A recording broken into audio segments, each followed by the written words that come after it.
Selamat pagi pemirsa, kembali lagi bersama saya Arida Safira dan rekan saya Putri Fauziawati di acara Gigi News untuk mengabarkan berita-berita terpercaya dan teraktual yang kami rangkum dalam Gigi News pagi ini.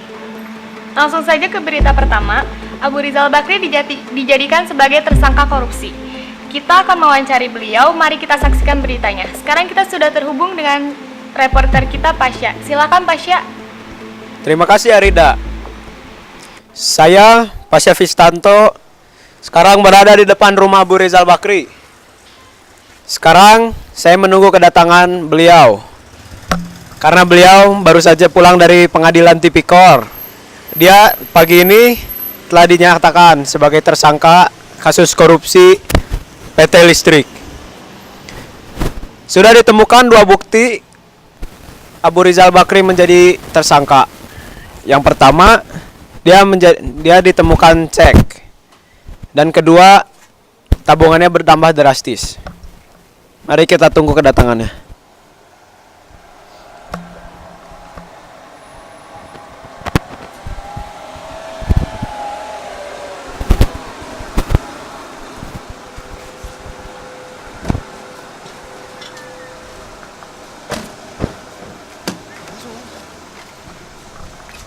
Pak, bagaimana tanggapan Bapak setelah menjadi tersangka korupsi PT Listrik? Saya merasa difitnah. Ini tidak benar. Belum ada bukti yang menyatakan ini saya sebenarnya ada. Tapi sudah ada dua bukti, Pak. Bapak telah menjadi... Tidak. Biarkan pengadilan yang berkata. Tidak. Pengadilan sudah berkata Bapak tersangka. Pak, kenapa nggak Tidak, di penjara, Pak? Saya masih ada urusan lain.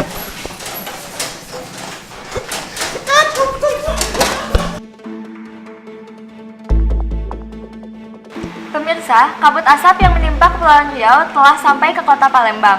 Laporan selengkapnya akan disampaikan oleh Arvin. Terima kasih Putri. Saya sekarang berada di TKP tempat beradanya asap di Sumatera. Di sini kita bisa melihat banyak asap. Nah, dan sekarang saya bersama warga yang terkena dampak dari asap ini. Ya. Dengan siapa? Saya Lege. Lege. Oke. Apa yang Bapak rasakan dari asap ini? Kami semua di sini merasakan sesak nafas ya. Selain itu penglihatan kami juga buram dan mata kami terasa sangat pedih. Pokoknya di sini itu saat-saat ini tuh masa-masa kelam dalam kehidupan kami warga Sumatera. Ya. Nah, menurut Bapak apa masukan untuk pemerintah soal ini? Ya, masukan dari saya harap pemerintah bisa melakukan aksi nyata ya. Saya berharap mereka datang langsung ke Sumatera merasakan penderitaan kami, dan saya harap mereka mempercepat penyelesaian dari asap ini bagaimanapun caranya. Ya. Menurut Bapak dari asap ini siapa yang harus bertanggung jawab? Siapa yang bertanggung jawab dari kebakaran hutan ini? Menurut saya yang harus bertanggung jawab ini adalah mereka. Mereka.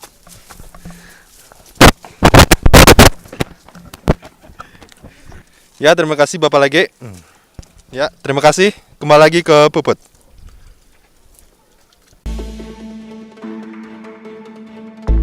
Kota Bandung menjadi salah satu destinasi wisata saat musim libur tiba. Hal ini menyebabkan menumpuknya sampah di Kota Bandung. Sekarang kita sudah terhubung dengan reporter kita Firman. Bagaimana Firman kabarnya di sana? Terima kasih Arida. Kota Bandung merupakan salah satu destinasi wisata saat liburan. Meningkatnya wisatawan di Kota Bandung menyebabkan meningkatnya pula tumpukan sampah di Kota Bandung. Di sini saya telah bersama Ridwan Kamil, Wali Kota Bandung yang warga Bandung cintai. Selamat siang, Pak. Selamat siang. Menurut pendapat Bapak, bagaimana pendapat Bapak tentang meningkatnya tumpukan sampah di Kota Bandung? Sampah di Kota Bandung 90% dihasilkan dari masyarakat luar kota yang berkunjung ke Bandung. Sementara untuk warga Bandung sendiri, mereka sudah mencintai lingkungan di Bandung itu sendiri. Faktor utama penyebab meningkatnya tumpukan sampah di Kota Bandung menurut Bapak bagaimana, Pak? Untuk faktor utama penyebab tumpukan sampah di Bandung sebenarnya dihasilkan di tempat-tempat wisata yang dihasilkan oleh para wisatawan luar kota maupun dalam kota itu sendiri. Apa yang diupayakan pemerintah Kota Bandung untuk mengatasi masalah ini, Pak? Pemkot Kota Bandung telah mengerahkan 3 kali lipat petugas kebersihan dari sebelumnya. Diharapkan dari 3 kali lipat petugas kebersihan ini dapat menyelesaikan masalah ini pula. Untuk pesan dan kesan bagi seluruh warga Bandung maupun wisatawan di Kota Bandung, apa kira-kira Pak? Untuk wisatawan luar kota, terima kasih telah datang ke Bandung, dan tolong cintai Bandung seperti kota kalian sendiri agar Bandung lebih asri dan lebih indah. Terima kasih Pak atas waktunya. Firman Ramadhani di tempat, kembali ke Arida.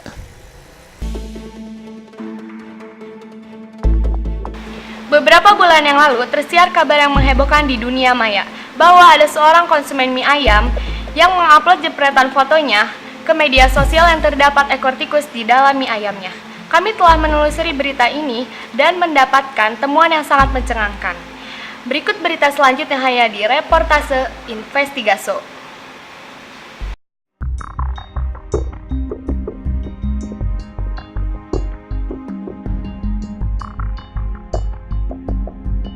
Yang pemirsa, bersama saya Ibnu Saputra di acara Reportaso Investigaso yang akan mengambil tema mie ayam oplosan daging tikus.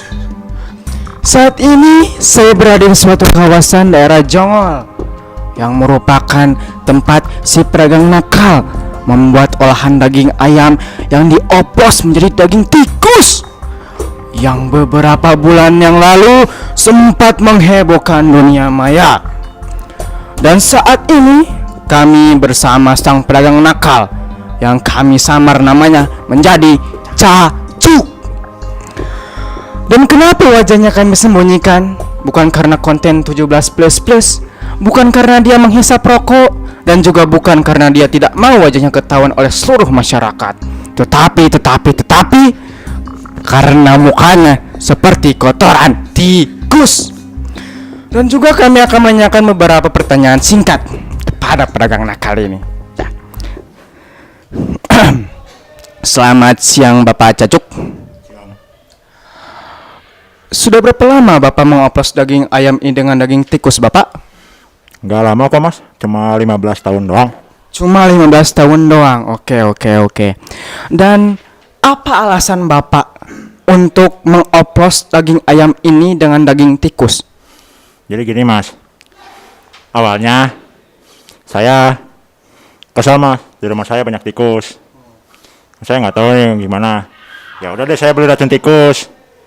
Nah pas saya pasang racunnya, pas besok pagi ada 30 tikus mas mati mas.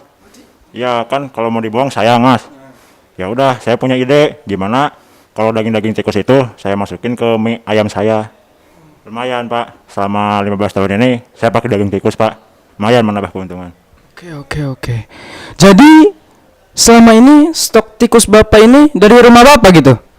Ya nggak juga sih mas. Ada yang dari sawah, ada yang dari got, ada yang dari sampah. Pokoknya seadanya aja mas. Kadang-kadang kalau misalkan itu di jalan ada tikus, ya saya ambil pak. Terus kalau misalkan saya kan bawa mobil sambil dagang ayam saya bawa mobil. Saya turun dulu ngambil tikus, ambil mangganya buat diolah gitu pak. Ya. Oke. Apakah selama ini konsumen Bapak bertambah atau berkurang selama Bapak memakai oplosan daging tikus itu Pak? Alhamdulillah sekali, saya panjatkan puji syukur hingga saat ini konsumsi saya mengurang. Berkurang Pak ya? Ya Pak. Tapi apakah betul dengan beberapa berita bulan yang lalu ada suatu konsumen yang mengupload fotonya di media sosial terdapat ekor tikus di mangkoknya? Apakah itu betul mie ayam buatan Bapak? Betul. Itu saya sangat senang sekali mie ayam saya bisa masuk media sosial Pak. Jadi sekarang udah jadi tren mie ayam saya. Jadi dengan hashtag hashtag Oh iya. Jadi saya sangat senang. Oke. Bapak sendiri apakah sudah merasakan daging tikus? Sudah mas, enak rasanya mas. Kayak daging tikus. Daging tikus? Ya. Oh, ya mirip daging tikus Pak Ya. Oke, mantap. Perbedaan keuntungan waktu Bapak dulu memakai daging ayam murni dengan mengoplos daging tikus, keuntungannya perbedaannya berapa itu Pak? Selisih. Kalau pakai daging tikus, saya dapat keuntungannya 200.000 per hari Pak, 200 ribuan lah sekitar segitu. Kalau misalkan saya pakai daging ayam asli, saya untungnya dapat 195.000, jadi cuma beda 5.000 lah. Tapi lumayan lah bisa buat beli rokok sama ciki. Beli ciki sama rokok lumayan ya 5.000. Oh iya, oke. Sampai kapan Bapak mau berjualan mie ayam dengan oplosan daging tikus ini? Kalau saya orangnya pride Mas, sampai kapanpun itu saya akan jual tikus. Sampai kapanpun. Oke, mantap. Terima kasih Bapak Cacuk atas informasinya ya. Terima kasih. Ini udah nih. Ya udah. Ada bayaran. Oh ya gampang. Oh ya, makasih. Pemirsa. Oh iya. Silakan. Ya pemirsa, selesai sudah wawancara singkat saya bersama Bapak Cacuk, pedagang nakal yang oplos daging ayam dengan daging tikus. Bapak Cacuk hanyalah salah satu pedagang mie ayam curang yang mengelabui pembelinya. Bukan tak mungkin masih banyak pedagang-pedagang lain yang memiliki trik yang sama seperti Bapak Cacuk.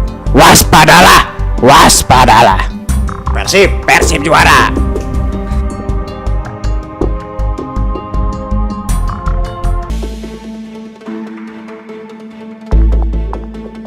Berita selanjutnya akan disampaikan oleh rekan saya, Sena dan Gebi.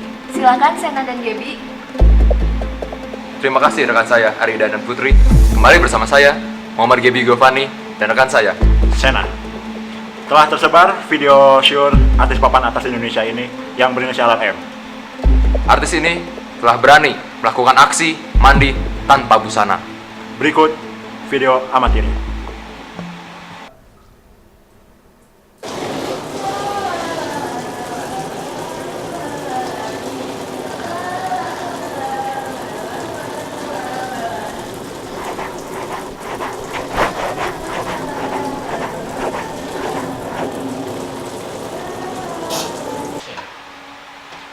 Ya, itulah video artis papan atas kita berinisial M sedang mandi. Dan mari kita kembali lagi pada Putri dan Arida. Silakan. Pemirsa, kasus pembunuhan bayi kembali terjadi. Seorang warga menemukan bayi dalam kardus di tepi jalan desa. Berikut liputan bersama rekan saya Arvin di TKP. Ya, terima kasih rekan Puput. Mohon maaf, sekarang rekan saya Arvin sedang kelelahan terkena asap dan katanya dia sedang mengejar pelaku yang menyebabkan kebakaran hutan di Riau.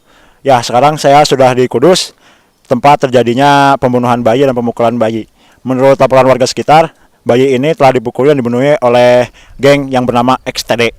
Jadi mari kita lihat saja dengan kondisi bayi ini. Ya, terlihat di sini bayi sudah dibuang di dalam dus dan terlihat sekali bayi ini sudah sangat mati sampai-sampai terlihat seperti boneka. Dan karena disebabkan oleh pukulan, kepala bayi ini sudah mulai kompong. Ternyata lihat saja bisa seperti ini kan. Ya, dan mukanya menjadi jelek seperti itu. Lalu dia setelah menjadi kompong, dia dibuang dalam kardus dan dibuang saja seperti itu. Ya, sekian laporan dari saya. Kembali lagi dengan Puput di studio.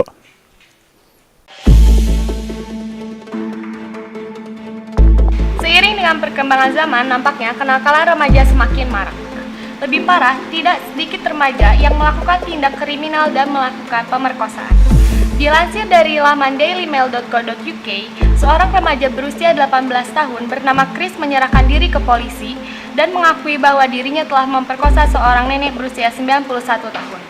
Untuk informasi selengkapnya akan disampaikan oleh rekan saya Sony Ahmad yang sudah berada di Bandung. Baik rekan Sony, silakan menyampaikan informasi yang Anda dapat. Ya, terima kasih rekan Aida. Pemirsa, sekarang saya tengah berada di depan kediaman dari Chris, sang pemerkosa nenek 91 tahun. Saya akan menyampaikan informasi yang saya dapat dari wawancara bersama Pak Budi selaku Kapolres Kota Bandung.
Dan akhirnya Chris pun dijatuhi hukuman penjara selama 8 tahun oleh hakim dari Pengadilan Negeri Tinggi di Bandung.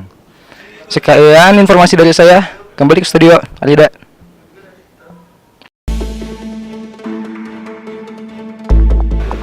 Ya pemirsa, Persib Bandung berhasil lolos ke final Piala Presiden usai mengalahkan Mitra Kukar dengan skor 3-1 di Stadion Sajalak Harupat. Selanjutnya kita telah terhubung dengan Gaby di ruang ganti Persib. Silahkan Gaby. Terima kasih Putri. Setelah Persib Bandung mengalahkan Mitra Kukar dengan skor 3-1, Persib Bandung telah memastikan langkahnya ke final. Sekarang, saya sudah berada di ruang ganti para pemain Persib. Di sini sudah ada Makan Konate bersama saya dan juga mantan pemain Persib di sini, Sergio Van Dijk. Makan Konate, apa perasaan Anda setelah mengalahkan Mitra Kukar kemarin dengan skor 3-1? Tentu saja saya sangat senang di sini. Ini adalah berkat kerja keras kami para pemain semuanya.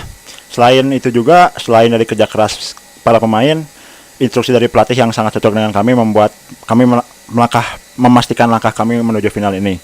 Terus saya juga bersyukur atas pemain Mitra Kukar yaitu Oke John. Itu karena telah mencetak gol bunuh diri, jadi itu menurunkan mental para pemain Mitra Kukar seperti ini. Mas Konate ini kan sangat berpengaruh. Bang. Oh, abang ya. Abang ya. Maaf Mas, saya Bang. Ya. Mas Konate ini sangat berpengaruh kan dalam lini pertahanan maupun tengah dari Konate. Betul, saya sebagai posisi gelandangan. Gelandangan ya. Ya. Gelandangan tengah. Gelandangan pinggir jalan. Oh, pinggir jalan. Ya. Passing-passing dari Mas Konate, Abang Konate ini sangat bagus kan. Tentu Terus saja. crossing sangat akurat. Ya, tentu saja itu sebenarnya berkat dari ini. Saya berterima kasih kepada Nike yang telah memberikan sepatu T90 seperti ini. Karena kalau misalkan Nike tidak memberi sepatu ini, saya akan memakai sepatu yang lain. Jadi saya sangat berterima kasih. Lalu saya setiap latihan suka pegal-pegal. Jadi saya suka ganti sepatu. Jadi sebenarnya yang sponsor utama saya yaitu sendal Swallow. Oh, Pakailah sendal ini. Oh, Ini ya. sangat baik sekali. Ya. Tapi hati-hati kalau dibawa ke masjid ya. Soalnya yang makainya banyak. Oh, banyak. Ya, jadi Pasaran berarti ya. ya, saya Swallow. Mari kita berpindah kepada Sergio Van Dijk. Ya. Anda merasa menyesal tidak meninggalkan Persib setelah Persib dengan bangga menyatakan bahwa dia adalah juara ISL tahun kemarin. Dan sekarang Persib Bandung berada di final Piala Presiden 2015. Bagaimana perasaan Anda? Ya, saya sangat menyesal sekali.